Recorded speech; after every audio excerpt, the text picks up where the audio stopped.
அட்டகாசமான சுவையில் ரசம் ரெசிபி தாங்க பார்க்க போகிறோம். சூப்பர் டேஸ்டியாக இருக்கும். மிஸ் பண்ணாமல் ட்ரை பண்ணி பாருங்கள். எப்படி செய்யுதுன்னு பார்க்கலாம்.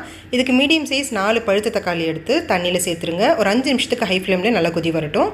இப்போ மிக்ஸர் ஜாரில் 1 ஸ்பூன் மிளகு, 1 ஸ்பூன் சீரகம், 1/4 டீஸ்பூன் வெந்தயம், 1 டீஸ்பூன் மல்லி விதை, 2 வரமிளகாய் சேர்த்துட்டு இது நல்லா பவுடராக அரைச்சி எடுத்து வச்சுக்கோங்க.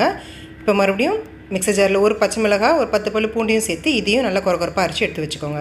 இப்போ தக்காளி நல்லா வெந்து வந்துருச்சு. ரசத்துக்கு தேவையான 3/4 லிட்டர் அளவுக்கு தண்ணி எடுத்திருக்கேன். இதில் வேக வச்ச தக்காளியை தோலோடவோ இல்லை தோல் எடுத்துகிட்டோ சேர்த்துக்கோங்க. இப்போ கை வச்சு இதை நல்லா பிசைஞ்சு விட்டுக்கோங்க. இப்போ இதுக்கு தேவையான உப்பு சேர்த்துடலாம். 1/2 டீஸ்பூன் அளவுக்கு நான் சேர்த்துருக்கேன். அடுத்து 1/4 டீஸ்பூன் மஞ்சள் தூள், ஒரு சின்ன எலுமிச்சம்பழம் அளவுக்கு புளி கரைசலை சேர்த்துக்கோங்க. புளி கரைசல் அதிகமாக சேர்த்துட வேண்டாம். அடுத்து தாளிப்புக்கு கடையில் 2 டீஸ்பூன் எண்ணெய் சேர்த்துக்கோங்க. எண்ணெய் காஞ்சதும் 1/2 டீஸ்பூன் கடுகு, 1/2 டீஸ்பூன் சீரகம், 2 வரமிளகாய், கொஞ்சமாக கருவேப்பிலை, அரைச்சி வச்சுருக்க பூண்டு சேர்த்துட்டு 2 நிமிஷத்துக்கு மீடியம் ஃப்ளேமில் வதக்கி விட்டுக்கோங்க. இப்போ அரைச்சி வச்சுருக்க மசாலாவையும் சேர்த்துட்டு 1 நிமிஷத்துக்கு நல்லா கலந்து விட்டுட்டு இப்போ கடைசியாக கரைச்சி வச்சுருக்க தக்காளி தண்ணியை சேர்த்துடலாம். இப்போ நல்லா கலந்து விட்டுருங்க.